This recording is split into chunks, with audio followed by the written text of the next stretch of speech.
Ako ang nasawi, ako ang nagwagi. Iboboton po natin. Paano yun? After the Dulce Amor Ina, kumbaga it made waves, sabi nila. Na parang may ibang, yung bata, iba yung boses, ganyan. So, that time, wala pa silang plano talaga na i-develop ako. Kasi medyo, daw ako, yung matigas ulo, rebelde. Because that time, gusto nga ako ipa-repair. Ayaw ko talaga. Anong ibig sabihin ng ipa-repair? Iparitoke? Yeah, lahat. Iparitoke, ganyan. Kasi, maganda naman daw katawan ko. Noon, totoo naman yun.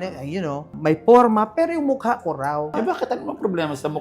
Well, noong araw kasi yata, parang kailangan, pagka ikaw ay matawag na star, ganyan, kailangan meron talagang mga enhancement na gagawin. Kaso nga, ayaw ko talaga nga. So, medyo naging issue yun that time. So, kaya nung ginawa yung long-playing album na yan, hindi nagkaroon ng proper launching. Kasi nga, nainis sila sa akin. Dahil nga, gustong pagandahin. Hindi nga ako pumayag. Dinala ako sa clinic na noong araw, walang computer. So, ruler, sinukat-sukat ilong ko. Nung nag-drawing, tumakbo ako.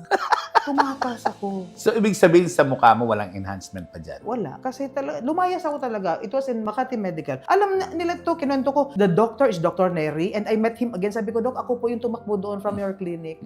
Oo, kasi wala naman ako. I don't have anything against enhancement. Kasi talaga namang nakakatulong. Ako lang naman yun eh. Ako lang ayaw. Wala ako anything against sa mga nagpapagawa. Kung nakatulong, nakaganda sa kanila naman at Ako naman kasi, siguro kung meron akong fear, ang fear ko is this. Kung kaya mong mabuhay sa tundo, kaya mo ring mabuhay saan man sa mundo. Morley Alinio. Ito ang Tundo.